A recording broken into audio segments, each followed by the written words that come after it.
Hello, you wonderful people, and welcome to another episode of Crime Centric. This being a show where I talk about crime dramas that I watch. For today's episode, I'm gonna talk about the finale of Rush Hour. So overall, pretty good episode of Rush Hour. I really liked. You already knew it was going to kind of end that way because it's like the Quantal aspect of the show, like that being the main plot of it. Kind of like it wasn't in the episodes, past couple episodes. So I knew it's like they're going to end up on that, and they did. Uh, everything just kind of finally fell out. Like the truth came out about everything. I like the whole plan that the Quantal had about like stealing all that money. I thought the whole plan was to hide what they were really doing. Like I thought they were just like, hey, we're stealing this money, but maybe it's like a diversion tactic, like make you look over here while we're doing something else. Basically, passing the money out to all the leaders of the local gangs, like all the top gangs there in LA. So I was like, okay, I thought that was their plan. I was like, oh, that's pretty smart. But actually, it was them paying for audiences with all the gangs because basically their ultimate plan was to basically incorporate all those gangs into theirs, and essentially they reign at the top while they kind of operate this gang, tell them you do this, you do that, we take over your operations, you get to keep a third of the profit or whatever. So it's very impressive. And at the same time, we had Lee finally finding out this truth behind Kim. I mean, this being after like he had finally admitted the truth to Cole about what he was doing with the whole wiretapping situation, which Carter was trying to protect him from, trying to be a good partner. He's like, I'm not about to let you sacrifice your badge for that. It's like because it's illegal, so he could end up ruining his career. Carter tried to kept trying to interrupt him, like Lee, shut your mouth, and then Lee just openly said, he's just like, oh God, damn it, Lee, why'd you do this? And then that made Cole go to the CIA. And you could already tell that dude who ended up being an inside man in the CIA, apparently he's someone that Lee had worked with in the past. And it was just like you could already tell that dude was like, I was like, you could already tell the way he was acting because he was acting super cagey. Because it's like the moment the CIA guy showed him a picture of Pan, he was like, oh crap. You could tell like he recognized him. He's like, do you know him?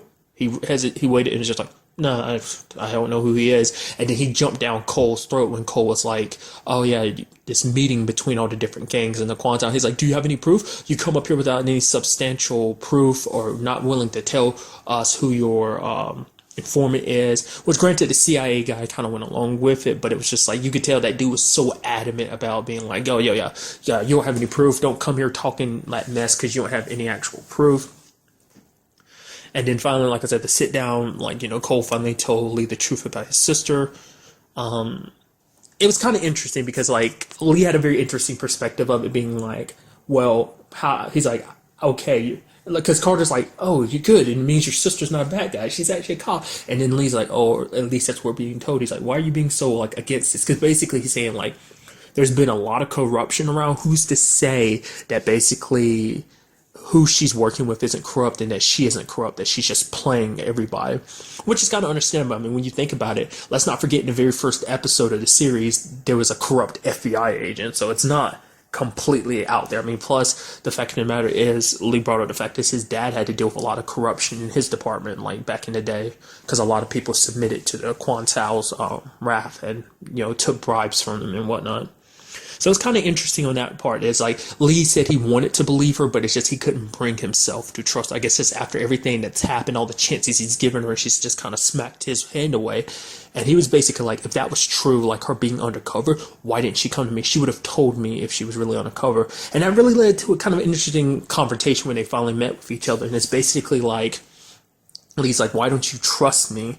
How am I supposed to trust you when you won't trust me with all this information about you being undercover? And she's kind of like, your trust is conditional, has always been conditional. And I guess when you look at it at different perspectives, on one level, you kind of think maybe she's doing it to protect them, especially when the whole truth came out about their parents. Like, that the fact is the Quantal had their parents killed because her dad was going to turn in some police that were connected to the Quantal. And it seems like Kim found out that truth, but she kept it from Lee because she didn't know how Lee would react. But the fact is, protecting him in that regard, but it also, I thought, that's why she wanted to keep him in the dark, because she also wanted to protect him just from getting hurt and caught up in this whole situation. But there's, I feel like the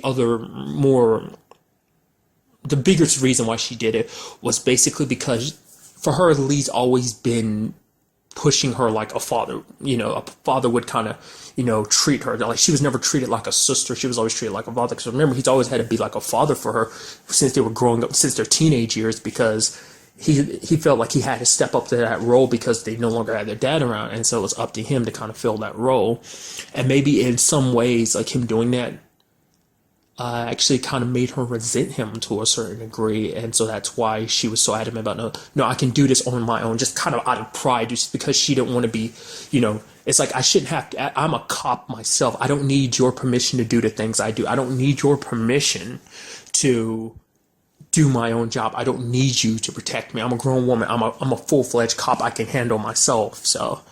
I get, like I said, I understand that part of it. I still wish she had told Lee. Maybe things would have worked out a little bit different. They could have actually been working together this entire time. I mean, when it's all said and done, everything worked out in the end. I really like the fact is that at the final showdown between like Kim and Pan at first, and it was like, oh, she was holding her own against him using that like chain or whatever. I was like, she's pretty badass of her. And then Pan kind of got the other upper hand, and then Lee fought him.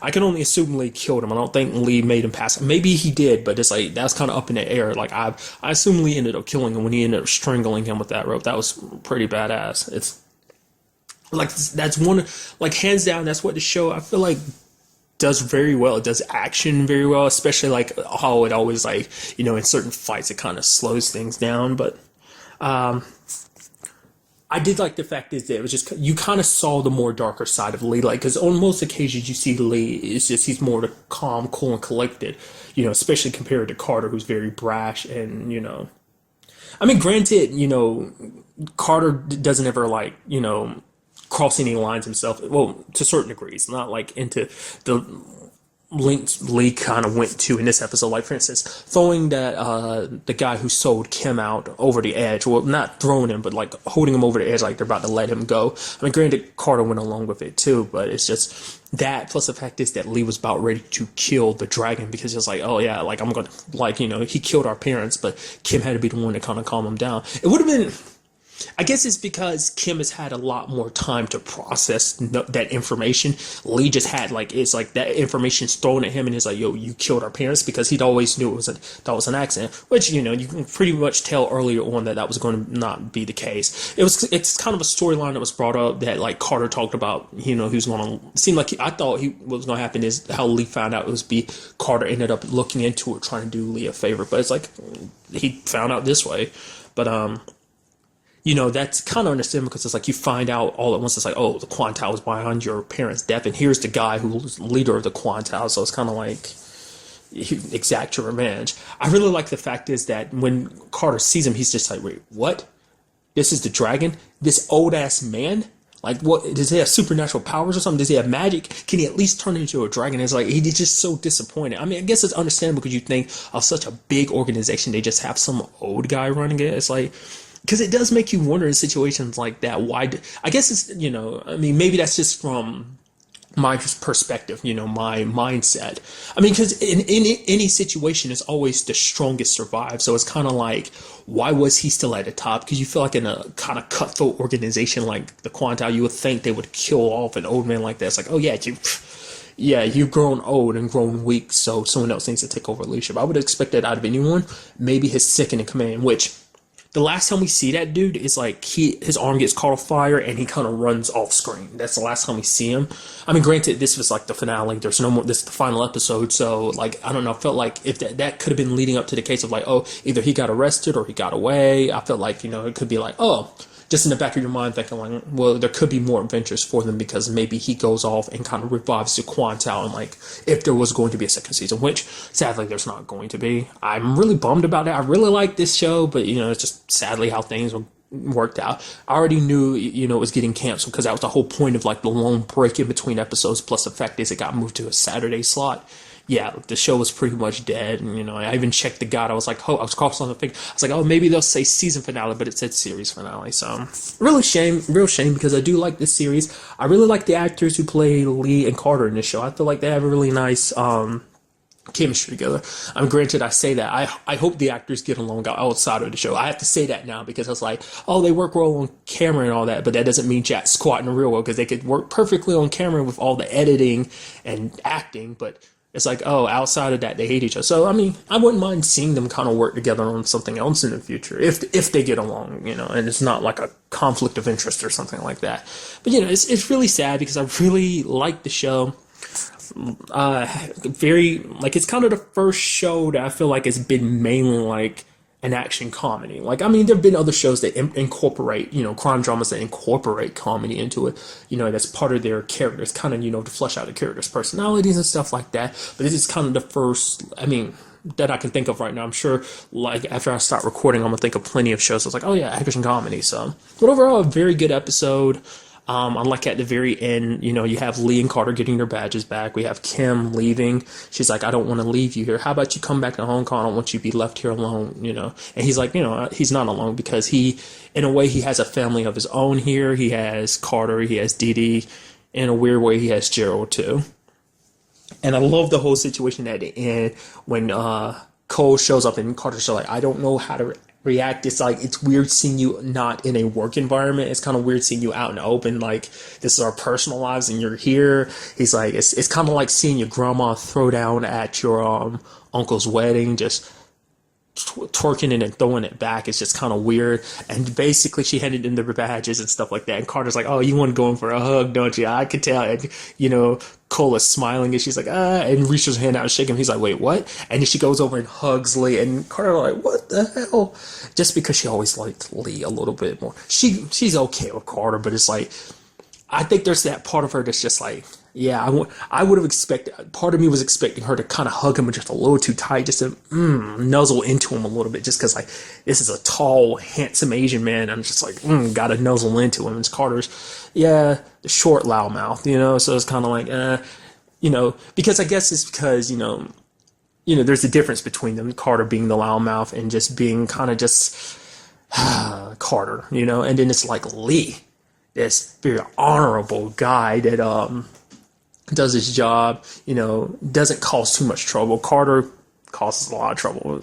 I'm sure he's caused her plenty of headaches that we've never really gotten to see in the show, but nevertheless, that plus the whole, what's his name, Donovan, talking about the fact is calling Dee Dee Double D. She's like, wait, did you just call me Double D? He's like, yeah.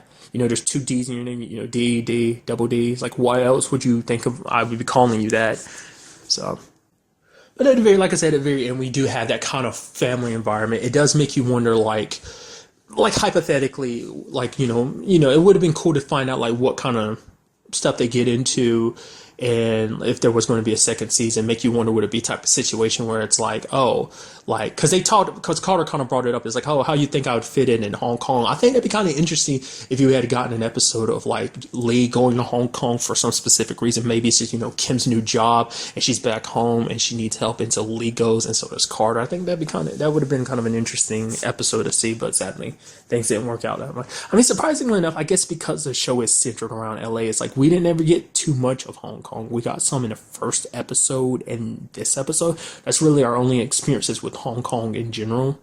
Like those little 2 points, like at the very beginning of the first episode and this part where you got introduced to Pan kind of being the badass, kind of that, like, the go-to man of dealing with problems for the Quantal. But I'll reiterate, the fact is, very good episode. Really sad to see the show end, but, at least it went off, it ended with, clearing everything up. There's no, like, loose ends. Everything was kind of taken care of. So, I mean, that at least there's that, because there's nothing worse than when a show ends and you're left with a cliffhanger. So at least everything's resolved. It ended on a happy note. At least it wasn't a situation like, okay, season arc will end on a happy note, and then someone shows up and kind of ruins everything, and it's like, okay, and here's your cliffhanger, because it's like, oh no, bad guy shows up and one of the characters gets shot, and it's like, oh, will they make it or not? It's like, oh, we will never know because the fact that the show got canceled. So I know I'm just a little bitter about it. I hate it when shows I like get canceled, but it's like, at the end of the day, it's not necessarily my decision. I mean, granted, if I watch a show, I play a part in that decision of whether something gets renewed or not. But, ultimately it comes down to ratings, just how well received the show is, or whether or not it's well received or not. Plus, whether network decides it's worth putting money into another season of a show or something like that. So really sad to see it end, but at least I guess if I ever want more Rush Hour, I guess I could always go back to the movies. But it's very interesting because I wanted to see more of these characters that we've kind of gotten to know. Like I said, I really like the show's Carter and Lee. I like the other characters. Would have loved to learn a little bit more about Donovan. Maybe find Gerald in a more pristine situation and not just trying to come up with schemes of trying to make money, like dog on a skateboard that he bought from some dude for like $160, even though the dog doesn't know how to ride a skateboard, because he said, hey, I'm just gonna go set up a spot, get the dog on a board, does some tricks, we're gonna be rolling in dough, essentially. Plus learning about Dee Dee, maybe find out a little bit more about her past, and Carter's, how the work history, maybe learn a little bit more about Cole too, especially considering the fact is at the end of the episode, apparently seems like her and the CIA guy are going possibly to be dating, because it seemed like that might be kind of where that was going anyway, just because of that little back and forth they had in her office, where she's like, basically, hey, we won't admit the fact is that the CIA blundered because they had someone working for the Quantel underneath their noses the entire time, but you have to give us credit for, it was a joint operation with the CIA and her department and taking down the Quantel. And so, and then at the end you see them kind of going off for have dinner reservations. So that was kind of interesting. So would have loved them to see more of that, but like I said, I'm glad we got what we got. So I'm just going to stop my babbling and end it at that. But that's really all I want to talk about in this episode. Till the next time we meet, be happy, be safe, live life to the fullest, and enjoy it. Good day and goodbye.